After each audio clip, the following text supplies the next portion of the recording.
नमस्कार मित्रों, राम राम साहब, प्यारे साथियों। मैं केशव सिंह आर के क्लासेस के यूट्यूब चैनल पर आप सभी का स्वागत करता हूं, अभिनंदन करता हूं। इससे पहले की जितनी भी हिंदी की वर्ड विचार की क्लासेस हो चुकी हैं उनको देखिए। आज हमारा वर्ड विचार का जो वर्ड विचार की नेक्स्ट क्लास होगी उसमें अपने वर्ड में पढ़ लिया था स्वर, व्यंजन, वर्णों के प्रकार। वर्णों के प्रकार में हम चल रहे थे, उसी क्लास को आगे कंटिन्यू करते हैं। वर्ण में हमने स्वर पढ़ा था, व्यंजन पढ़ा था, फिर वर्णों के प्रकार पढ़े थे। स्वर तंत्रियों के आधार पर वर्णों के प्रकार दो प्रकार के पढ़े थे। कौन कौन से? अघोष वर्ण, सघोष वर्ण। अघोष वर्ण, सघोष वर्ण कौन से होते हैं वो अपन ने अच्छे से समझा था। उसके लिए अपन ने एक ट्रिक याद की थी, कौन सी थी? 12 सा अघोष, बाकी सब घोष। कहने का मतलब प्रत्येक वर्ग का प्रथम और द्वितीय वर्ण अघोष वर्ण होते हैं, और तीनों सा कौन से? तालव्य सा, मूर्धन्य सा, दंत्य सा, ये सब अघोष वर्ण होते हैं। बाकी के जितने भी वर्ण बचते हैं 44 में से, वो क्या होते हैं? अपने सघोष वर्ण होते हैं। उसके बाद हमने देखा था क्या के आधार, प्राणत्व या प्राणवायु के आधार पर। प्राणत्व या प्राणवायु के आधार पर अपने जो वर्ण होते हैं वो दो प्रकार के होते हैं। कौन कौन से? अल्प प्राण और महाप्राण। ठीक है, यहाँ पर एक नई चीज़ देख रहे हैं हम। अपना टॉपिक चल रहा है वर्ण विचार। वर्ण विचार,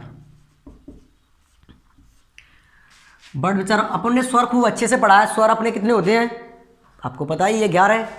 स्वरों की संख्या 11। स्वरों की संख्या अपनी 11 है। ठीक है, अच्छा, स्वरों की संख्या 11 है। एक शब्द आता है मात्रा। मात्रा क्या होती है? मात्रा क्या होती है? मात्रा कैसे कहते हैं? फिर मात्रा कितनी होती है? ठीक है, इन स्वरों को चिन्ह रूप में लिखना मात्रा कहलाता है। जो इतने भी स्वर है, 11 स्वर है अपने, 11 को अपन को चिन्ह रूप में लिखना अपना क्या कहलाता है? मात्रा कहलाता है। ठीक है, अपने स्वर 11 होते हैं तो फिर अपनी मात्रा भी 11 होती है क्या? ठीक है, मात्रा 11 नहीं होती है। अपनी मात्राओं की संख्या है वो है, मात्राओं की संख्या 10। फिर ये कैसे? स्वर अपने 11 है और मात्रा 10 है। अच्छा, मात्रा समझ पा रहे हो कि जैसे ये बड़े आ की मात्रा होती है दीर्घ आ की, ये छोटी की मात्रा होती है क्या भाई? ह्रस्व ई की, ये अपनी दीर्घ ई की मात्रा होती है। इस प्रकार से अपनी कुल मात्रा कितनी होती है? 10 होती हैं। अच्छा, एक मात्रा कौन सी नहीं होती? जो अपना ह्रस्व आ होता है, छोटा वाला आ होता है, उसकी कोई भी मात्रा दिखाने के लिए नहीं होती है। ठीक है, दर्शाने के लिए मात्रा नहीं होती है, इसलिए आ को अपन अदृश्य मात्रा वाला स्वर भी कहते हैं। बहुत महत्वपूर्ण बिंदु है। अदृश्य मात्रा वाला स्वर कौन सा है? मात्रा अपनी 10 होती हैं, तो फिर एक ऐसा स्वर है जिसकी मात्रा दिखती नहीं है।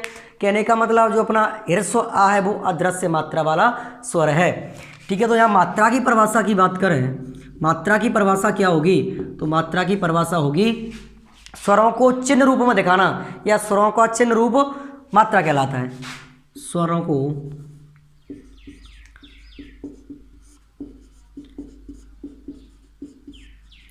चिन्ह रूप में लिखना, चिन्ह रूप में दर्शाना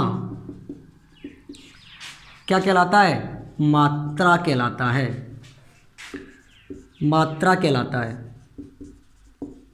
मात्रा कहलाता है। ठीक है, मात्राओं की संख्या की बात करें अपन। मात्राओं की संख्या, कुल मात्राओं की संख्या कितनी होगी? 10 होगी। एक किसकी नहीं होती? ह्रस्व आ की। ठीक है, तो यहाँ पर एक अपना इंपॉर्टेंट बिंदु बनता है, आ स्वर को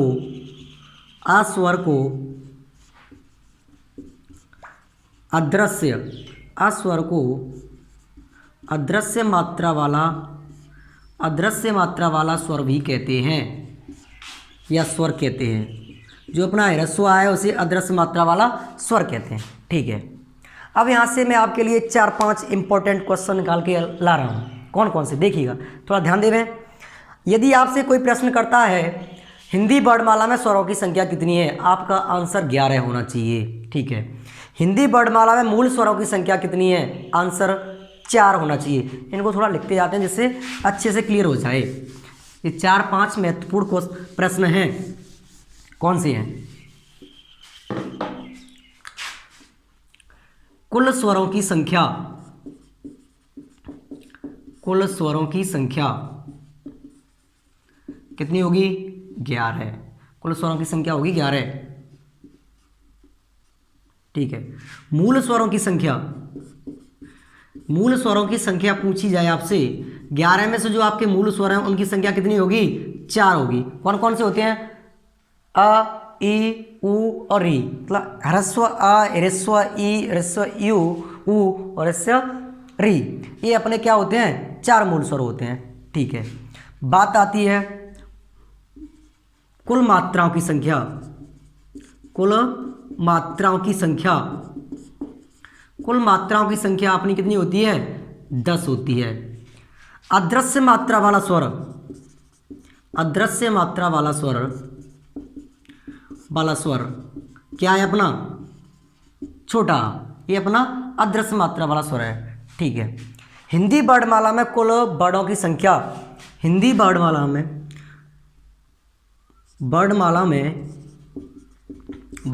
में मूल वर्णों की संख्या, मूल वर्णों की संख्या, मूल वर्णों की संख्या है वो कितनी है? टोटल होंगे अपने 44। कितने होंगे? 44, 11 स्वर प्लस 33 व्यंजन। इस प्रकार से अपने कुल कितने हो जाते हैं? 44 होते हैं। अच्छा, इसमें वर्णों की संख्या 48 भी होती है। यदि आपसे क्वेश्चन वर्णमाला में वर्णों की संख्या पूछे तो आंसर 44, वर्णमाला में मूल वर्णों की संख्या पूछे तो आंसर 44। अरे वर्णमाला में 48 भी वर्णों की संख्या होती है, वो कैसे होती है? वो संयुक्त अक्षर सम्मिलित करके होती है। संयुक्त अक्षर अपने कितने होते हैं? 4 होते हैं। कौन कौन से? संयुक्त अक्षर, संयुक्ताक्षर सहित, सहित वर्णों की संख्या, वर्णों की संख्या कितनी हो जाएगी? 44 प्लस 4 बराबर 48। कौन कौन से होते हैं वो? छ, त्र, ज्ञ और स्र। ये अपने 4 बार और काउंट हो जाते हैं। ठीक है, अच्छा, कुल, वैसे हिंदी में कुल वर्णों की संख्या पूछी जाए तो 52 मूल वर्ण, हिंदी में कुल वर्णों की संख्या 52 होती है। ठीक है, तो फिर आगे देख रहे हैं अपन, अपना प्रकार चल रहा था वर्णों का प्रकार। वर्णों के प्रकार में अपन क्या क्या पढ़ चुके थे? स्वरतंत्रियों में कंपन के आधार पर और प्राणत्व या प्राणवायु के आधार पर। अब देख रहे हैं उच्चारण के आधार पर, जो अपना उच्चारण होता है उसके आधार पर वर्णों के प्रकार कितने हैं। उच्चारण के आधार पर एक होता है उच्चारण स्थान, उसको नहीं देख रहे हैं अभी अपन। अभी सिर्फ और सिर्फ अपन उच्चारण की बात कर रहे हैं। उच्चारण स्थान अलग है, जो कि बहुत महत्वपूर्ण बिंदु। उच्चारण स्थान वो अलग है, ये अलग है। ये उच्चारण की बात है, वो उच्चारण स्थान की मतलब कौन सा वर्ण कहाँ से बोलेगा और ये वर्ण कैसे बोलेगा, ये कौन सा टाइप है उच्चारण, अपन को कैसे बोलना है, वो वाला वर्ण कौन से स्थान से बोलना है, कौन सी कंठ से या मूर्धा से, तालु से, वो उच्चारण स्थान में आता है। और ये कैसे घर्षण से सही बोलेगा, स्पर्श से बोलेगा, कैसे बोलेगा, वो ऐसे उच्चारण में पढ़ रहे हैं। तो उच्चारण के आधार पर, उच्चारण के आधार पर वर्णों के प्रकार, उच्चारण के आधार पर वर्गों के प्रकार, वर्णों के प्रकार कितने होते हैं? 8 प्रकार। इस आधार पर अपने जो वर्ण हैं वो 8 प्रकार के होते हैं। 8 प्रकार होते हैं। कौन कौन से होते हैं? ये अपने उच्चारण के आधार पर 8 प्रकार हैं। स्पर्शी व्यंजन, संघर्षी व्यंजन, स्पर्श संघर्षी, नासिक्य, संघर्षहीन, प्रकंपित, पार्श्विक, ताड़नजात। ठीक है, ये होते हैं अपने। ठीक है, अच्छा, ये कौन कौन से होते हैं? स्पर्शी व्यंजन कौन कौन से होते हैं? मतलब अपनी जिह्वा वो स्पर्श होती हुई, स्पर्श होती है जब वो बोले जाते हैं वर्ण। कौन कौन से होते हैं वो? अपने वर्ग कितने होते हैं? 5। तो इसमें अपन 4 वर्ग ले रहे हैं। कौन कौन सा? क, च वर्ग को छोड़ रहे हैं, ट, त, प वर्ग। चारों वर्गों के पहला, दूसरा, तीसरा, चौथा वर्ण। कहने का मतलब, इस लाइन का मतलब क्या है? स्पर्शी व्यंजन या स्पर्शी वर्ण कौन से होंगे? क, ट, त वर्ग के पहला वर्ण, दूसरा वर्ण, तीसरा वर्ण, चौथा वर्ण। प्रत्येक वर्ण के 4-4 वर्ण लेने हैं। कहने का मतलब पंचम वर्ण छोड़ना है और 4-4 वर्ण लेने हैं। और कितने वर्ग के लेने हैं? 4 वर्गों के। तो टोटल अक्षर कितने हो गए यहाँ पर? का के 4, टा के 4, ता के 4, पा के 4, कितने हो गए? 16 वर्ण। कितने हो गए? 16 वर्ण। ठीक है, अब बात है संघर्षी व्यंजन। संघर्षी व्यंजन जो संघर्ष करके बोले जाते हैं, मतलब घर्षण होता है अंदर, तो वो वे कौन से होंगे? ये होते हैं इसमें 4 वर्ण। क्या कहते हैं उनको, ऊष्म वर्ण। ऊष्म वर्ण आते हैं संघर्षी व्यंजन में। प्रश्न आपका एग्जाम में कैसे पूछा जाएगा, स वर्ण है संघर्षी, स्पर्श संघर्षी, नासिक्य संघर्षहीन, तो आपको टेक संघर्षी करना है। इस प्रकार से पेपर में पूछा जाता है। ठीक है, ऊष्म वर्ण, ऊष्म वर्ण कौन कौन से होंगे, स ह, ये 4 वर्ण किस में आते हैं, संघर्षी व्यंजन में आते हैं। ठीक है, अब बात आती है स्पर्श संघर्षी की। स्पर्श संघर्षी की बात करो, इसमें भी 4 वर्ण आते हैं। वो 4 वर्ण कौन कौन से आएंगे, इसमें देखो थोड़ा गौर करें, ऊपर वाली लाइन में इसमें मैंने एक वर्ग छोड़ दिया है। कौन सा वर्ग छोड़ दिया है, चा वर्ग। ठीक है, तो चा वर्ग को हम यहाँ पर ले लेते हैं। चा वर्ग के भी कौन से वर्ण, पहला वर्ण, दूसरा वर्ण, तीसरा वर्ण, चौथा वर्ण, 5वां वर्ण इसमें भी नहीं लेना है। चा वर्ग का चा वर्ग के चारों वर्ण, मतलब यानी च, छ, ज, झ, इसमें इया नहीं लेना है। ठीक है, 4 वर्ण। उसके बाद ये 4 हो गए। बात आती है नासिक की। नासिक के वर्ण कौन से होंगे, नासिक के वर्ण में लेंगे प्रत्येक वर्ग के 5 वर्ण, प्रत्येक वर्ग के 5वां अक्षर प्रत्येक वर्ग का। देखें, क वर्ग, क, च, ट, त, प, वर्ग का 5वां वर्ण।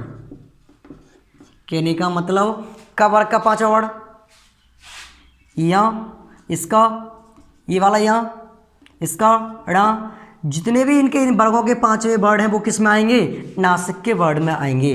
ठीक है, बात आती है संघर्षहीन, प्रकंपित, पार्श्विक, ताड़नजात।